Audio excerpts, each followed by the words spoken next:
আজকে হাঁসের ডিমের কোরমা বানাবো। তাই কড়াতে তেল বসিয়ে নিয়েছি, সাদা তেল গরম করতে দিয়েছি। একটা বড় সাইজের পেঁয়াজ, এটাকে ভেজে বেরেস্তার মতো করে নেবো।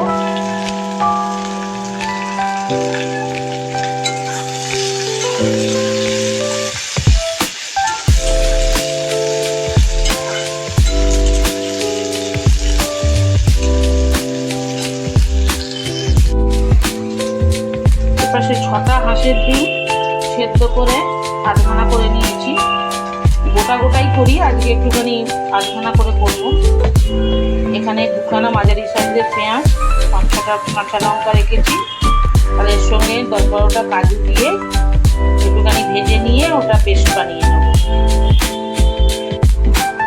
পেঁয়াজটা বেরেস্তা করে তুলে নিয়েছি। এবার কড়াতে এই তেলেতেই পেঁয়াজ, কাজু আর লঙ্কাটা অল্প ভেজে নেব।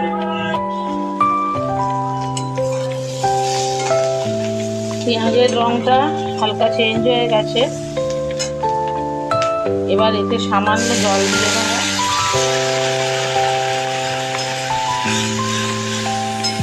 দিয়ে একটু ফুটিয়ে নেব, নিয়ে ঠান্ডা করে পেস্ট বানিয়ে নেব।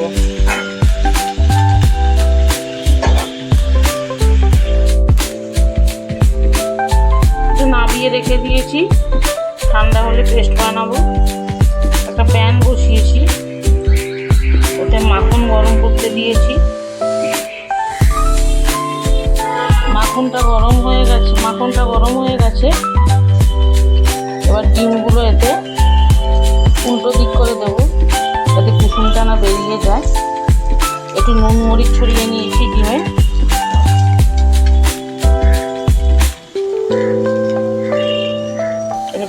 ভেজে তুলে নেবো। তুলে রেখেছি, এদিকে পেস্টটা বানিয়ে নিয়েছি।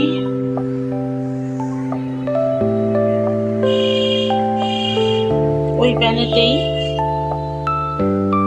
অল্প সাদা তেল দেব।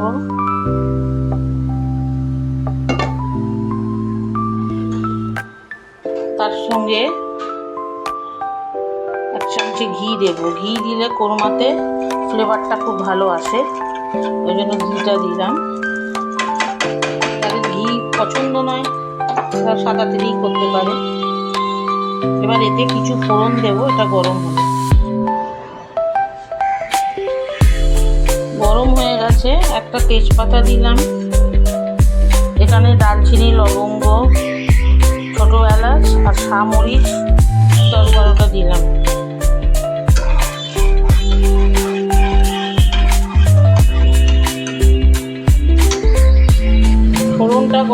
ফোড়নটা গরম হয়ে গেছে। এবার পেঁয়াজ, কাজু, কাঁচা লঙ্কার পেস্টটা ঢেলে দিচ্ছি।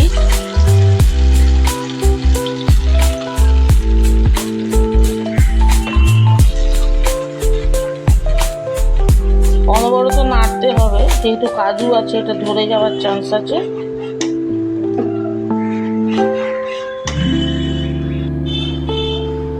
আদা রসুন বাটা দেবো 1 চামচি করে।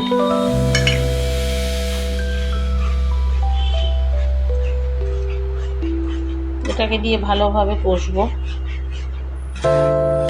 যতক্ষণ না কাঁচা গন্ধটা চলে যাচ্ছে।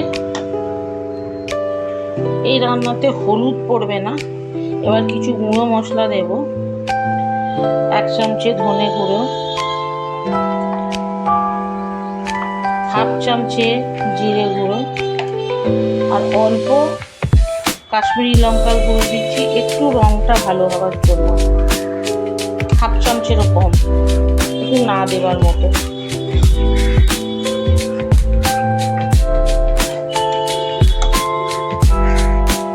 এটাকে দিয়ে কষবো।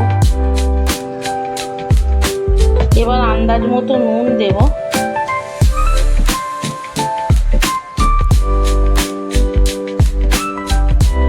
ভাতটা একটু ব্যালেন্স করার জন্য, কোনো মাছ একটু মিষ্টি মিষ্টি হয়, 1 চামচে চিনি দিলাম। এবার এটা নাড়বো।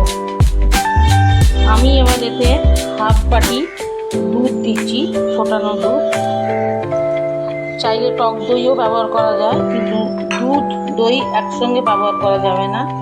আমি একটু দুধ দিচ্ছি।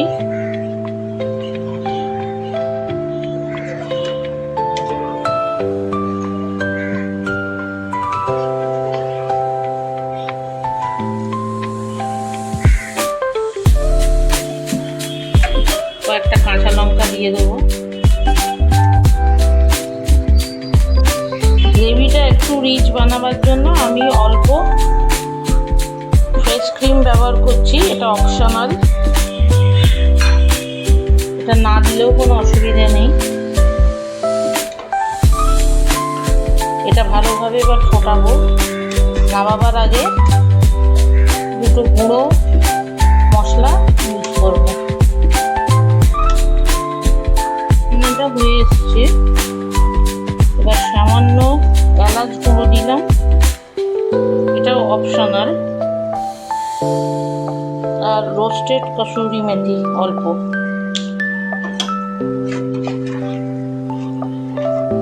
দিয়ে এটা ভালোভাবে মিশিয়ে